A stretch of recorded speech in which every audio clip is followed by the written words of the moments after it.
Hello, everyone. Glad to see you this afternoon. Today and right now, we're going to start talking about some of the less exciting parts of climate change, which is disasters. I think everyone here has seen it on the news. Before we get going, I want to just ask the room a question. How many people in this room have experienced a disaster in a personal form? I mean, not watching it on TV, but a flooded basement, a flooded car, having to evacuate a home. Can I just see hands? Wow, that's a lot of people, right? Yes. I think that's only going to go up, unfortunately. Our panel today are experts in thinking about what happens when disaster hits. Their job is to think ahead. I'm going to ask all of you, they come from a very diverse, Patty, who's sitting at the end of the couch, is the insurance commissioner here in Washington State. Michelle deals with utilities. She's in charge of operations for your utility. And Fraser is an insurer of energy systems. So all of them are thinking about this from a different perspective.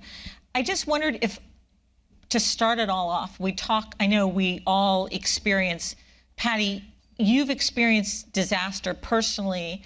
Can you just talk a little bit about that and what it taught you about maybe the gap in resilience? Yeah, so last November, we experienced a bomb cyclone. And at that time, I was a state senator, and it was in my district where it hit. And that was, sustained winds of about 60 miles an hour, and it coming from an unusual direction. And it downed a lot of trees in the district. 114,000 people were without power for days, and 2 people lost their lives. And so we did petition FEMA twice for help. It was denied.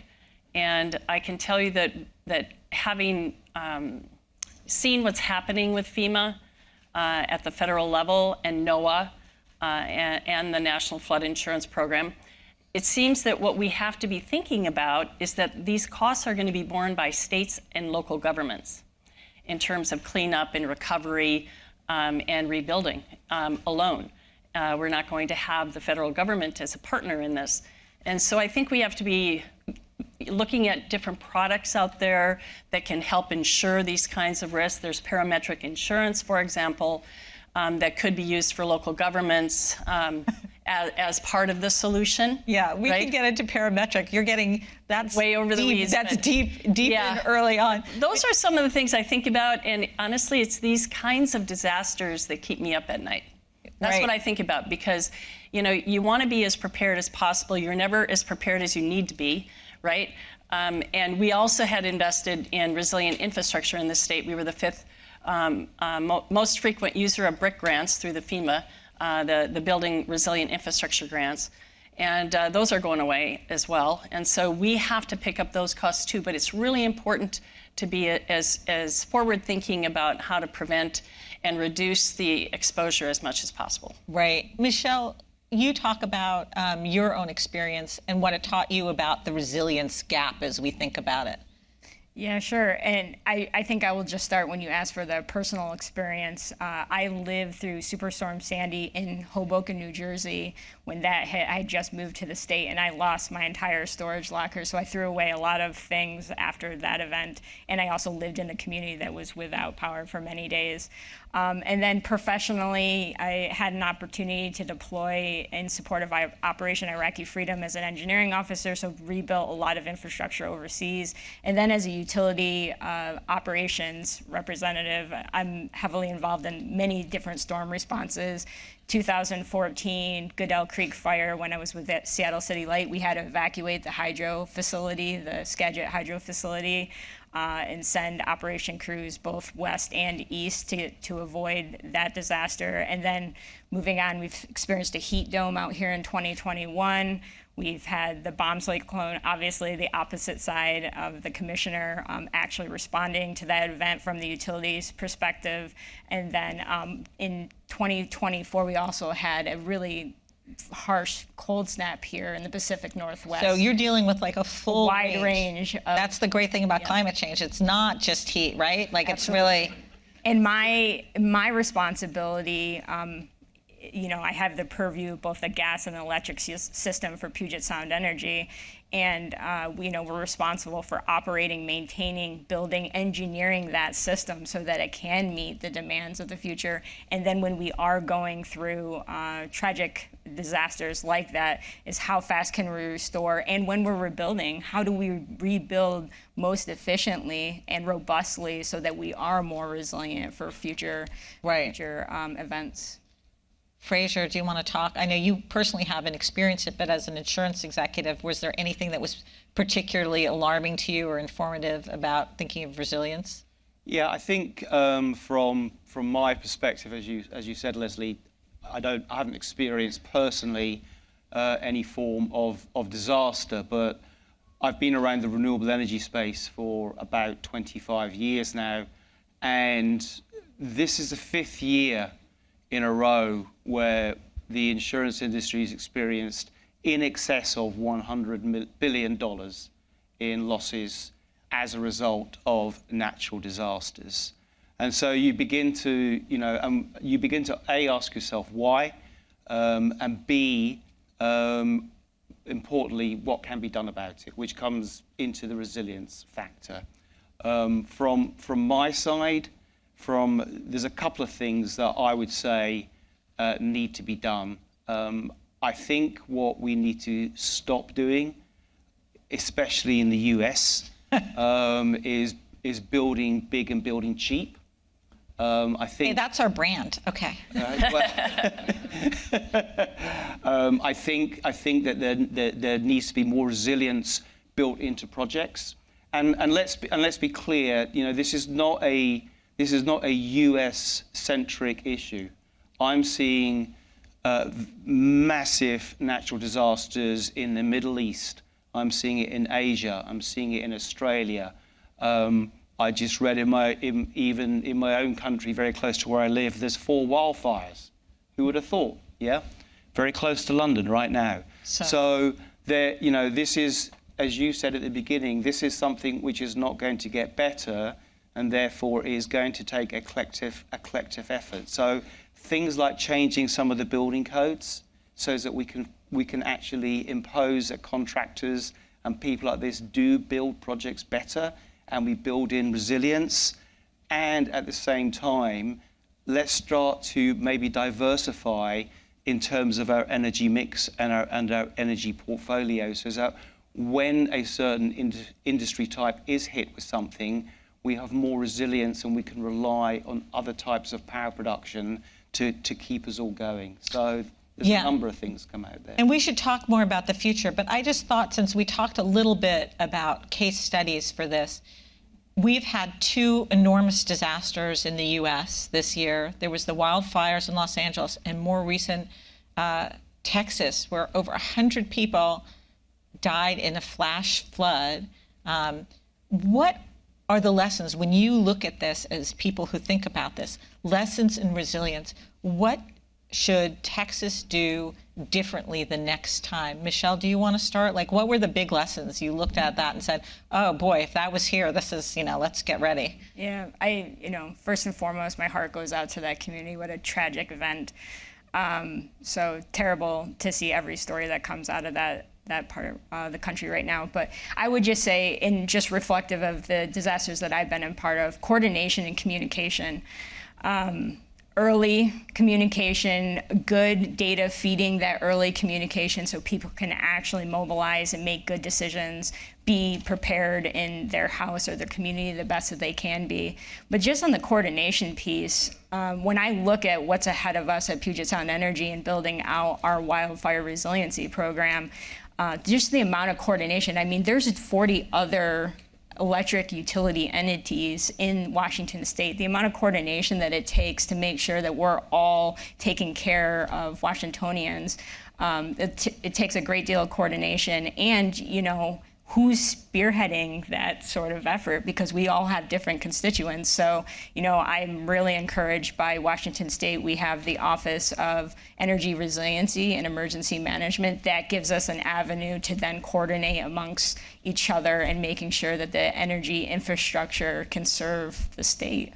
So I think coordination and communication is key to any disaster. They just took it down, but there was a chart up here that showed, maybe they'll put it back up, how few people in Texas had flood insurance. That's not unusual. Only 2% have any kind of flood insurance. So I bring it to you now, Fraser. Talk to me about what we learn about insurance. Should people be having more of it? I mean, can they afford more of it? I mean, I don't think necessarily I don't think all of the people can afford it all of the time. And therefore, I think there needs to be more done at a government level to try and help certain parts of society. So I think that to me is very, very important. The challenge that I have is that we try and make a profit out of insurance. I know it sounds a unique concept sometimes, but that is my ultimate goal. Some years I don't make any money, some years I do. That comes with the territory as well. The problem, the challenge that we face is that because of the amount of disasters that have gone on, certainly in the US, probably the most publicized, and also around the world, the cost of insurance has absolutely gone up. And we're in a position now where not only have insurance costs have gone up, but equally the amount of capacity that is available to me for things like flood and things like convective storm has actually come down. But equally, I think that we need to look at where, we're talking about Texas. I've had numerous experiences in Texas where people are building projects, they're building infrastructure, and if the edge of this stage is the end of the floodplain, they're building it to probably where I'm sitting.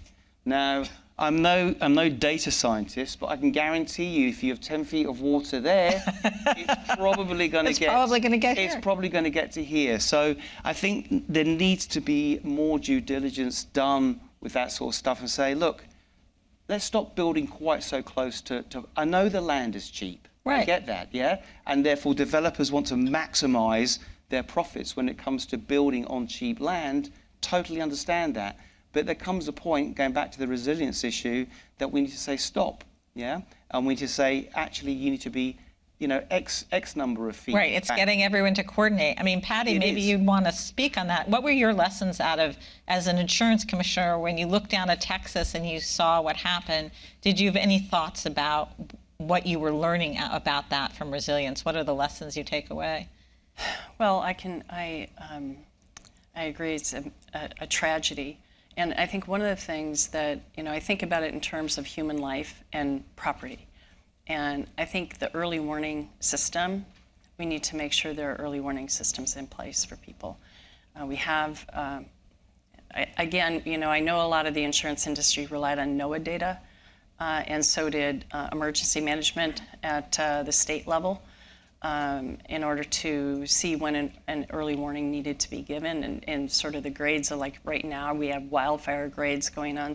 We have 10 wildfires in Washington going on right now, and they're in different, they're scaled differently. So whether or not you need to evacuate or not, is determined by the number that it's given by emergency management. And I think we need to be, and it's not just us, we in the insurance industry, I think regulators in the insurance industry need to be giving more information to consumers on the ground ahead of time.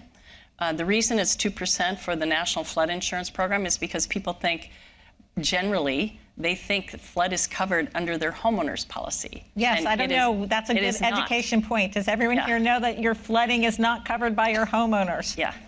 Yeah, well, a lot of people don't, and they just don't think about it. And then so I think it's important to do a lot of community education and outreach. And we've started a program that actually is a continuation of me traveling around the state for 18 months and talking to folks in their communities about their insurance needs. And we call it Community Connect. And it really is about giving people information on how they can mitigate their risks and improve their insurability. But it does take the insurers to give their consumers their wildfire risk score. Right. You know, their fire protection score. I think these are important things. Their flood risk score is right. So there's a lot of information out there that insurers have. We talk about this all the time that regular people don't have. Yep. But I want to bring the conversation to something else that you just rolled, which is the role of the federal government. We've heard a lot from our current president about how he'd like to get rid of the Federal Emergency Management Agency. He's already made some pretty serious cuts. I don't think people realize just what an enormous role governments play. Insurance covers some of costs afterwards, but governments come in and cover a lot of costs. And when you're going to have a big disaster, you're going to have resiliency partly means being able to build back up. So I'm wondering what you think about his idea that FEMA has gone too far and needs to be cut back. And in a way, we can't afford it forever. So, I mean, I almost see the argument like states have got to take more, and more of it, as you said, has got to go. There's some numbers. More of it's got to go to local communities. Maybe if FEMA cuts back, local communities will be more responsible with building. Patty, I'd love your thoughts on this. Well, I think it's a really dumb idea to cut back on FEMA. That's it in a nutshell when we're talking about that.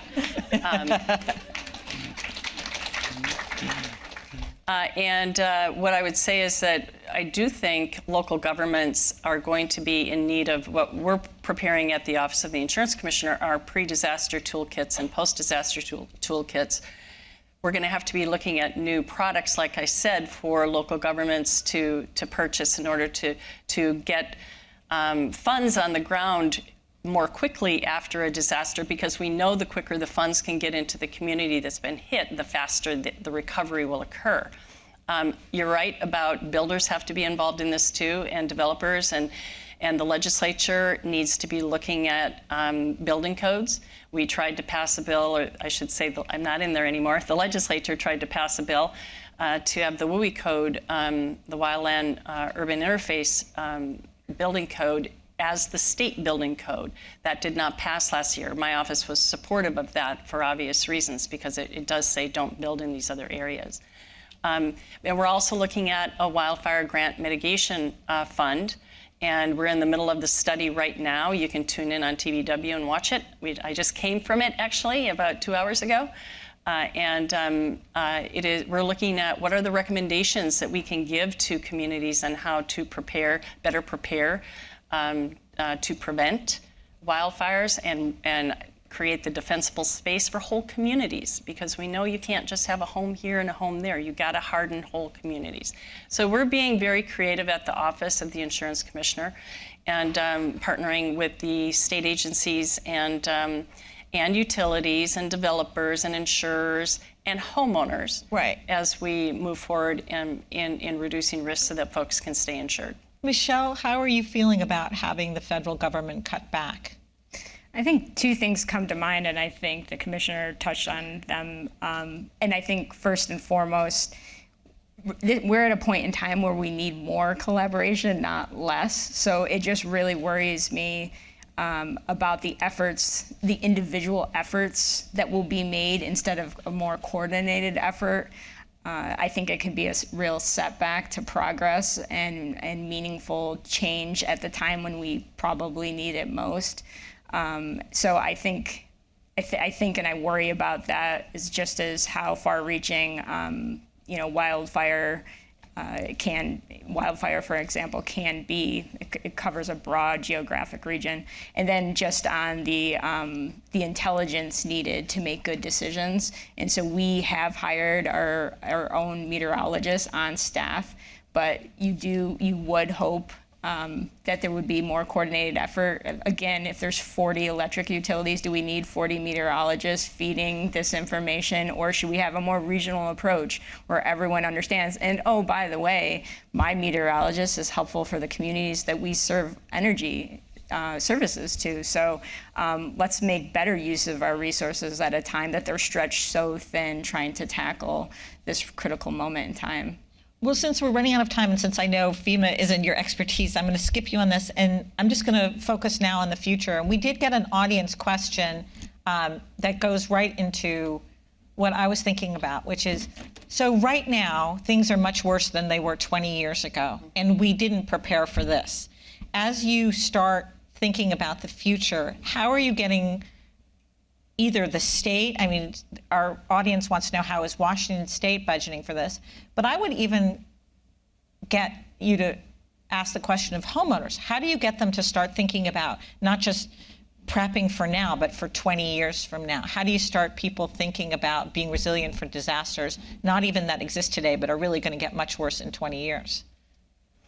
Well, we do it by talking about what's happening in Texas and California. And you know, you like, can those people, that's our future. Well, you can say we don't want that future, right? And so here's what needs to happen for us to move in the direction where we don't have to end up like that. And I do think, you know, there's all this talk about it costs a lot to build IBHS standards, and it does. And it costs a lot to have the WUI code implemented at the state level, and it probably does. But you know what costs more? The cleanup after a disaster. That costs a lot more. She's using some lingo, but these are groups that set standards that we know help you in a wildfire or flood. And she's saying, we know what these standards are, and it costs more to build to them. And that's sort of the problem. I mean, do you want to talk about that from an energy perspective? I mean, what can we do for 20 years out? I mean, these projects need to last that long. They do. There's a cliche, isn't there, picking up on your point, Patty, you know, in the aviation industry, they say that, you know, safety is very, very expensive, but a disaster is way more expensive. You know, and it's a sort of same analogy here. In terms of looking to the future, I think at the end of the day, it's all going to come down, you know, what does it cost when we all go home at night to turn the light switch on? Yeah, because that's what everybody's going to be worried about. So there are lots of new technologies out there that I think require investment and require people like me, candidly, to take a little bit more risk on in order to support those industries. But I think in terms of building resilience for the future, it absolutely is about a more diverse energy mix. And I'm talking not only in the United States, I'm talking globally. So we are seeing new technologies coming to the fold. You know, we are seeing things like hydrogen. We are seeing things like small, medium-scale nuclear and things like that. So there needs to be more investment in a diverse energy mix. There needs to be more collaboration in terms of implementing some of these technologies. And there needs to be a little bit more risk-taking from people like myself, and also from people like large-scale commercial banks who are naturally very, very risk-averse. So if we can put our heads together and do that and create an energy mix, then when something happens to a particular type of infrastructure, it doesn't mean that, you know, the entire state gets turned off for one reason or another. And Michelle, how are you thinking about protecting our grid 20 years out? Yeah, this is absolutely the talking point for my team right now, is just how to transition to this grid of the future. And we've got over $5 billion of investments happening both in the generation and then the long-haul transmission to bring those renewables home to Western Washington. So a lot of work that needs to be done on that part. But then on the distribution system, another $5+ billion to focus on reliability capacity, because we've got new load requirements and large load requirements that we haven't seen before. And then the magic that needs to happen to involve customers in part of the solution making for the grid. So this energy orchestration that needs to happen, this collaboration between utilities and our customers to meet the needs of the future. Wow. Well, we get one quick question. We've got 1 minute left, so I'm going to let you do. Where do insurance companies fit in the mix on encouraging better construction, better building locations, or incentivizing activities? Guess that's one for me, is it? You get it. You get to do it. Yeah, real quick. I think that where we can encourage it is A, being a little bit more open and transparent. So the risk scores that Patty was talking about. You know, we need to. The insurance industry is notoriously bad at sharing data. Terrible. Notorious. And I think we need to do a better job of sharing that data so that people can really understand what the key issues are. Until they understand what the key issues are, they're going to carry on behaving like it's all normal, and therefore it's all okay. So I would say more data sharing, more collaboration all around. Yeah, and I want to thank our panel. I have to say, as someone who covers this, I really believe that insurance is where rubber hits the road on climate change. And the the standard line in this world is that you might not believe in climate change, but your insurance company really does. Yeah. All right. So thank you, and thank you to our panel.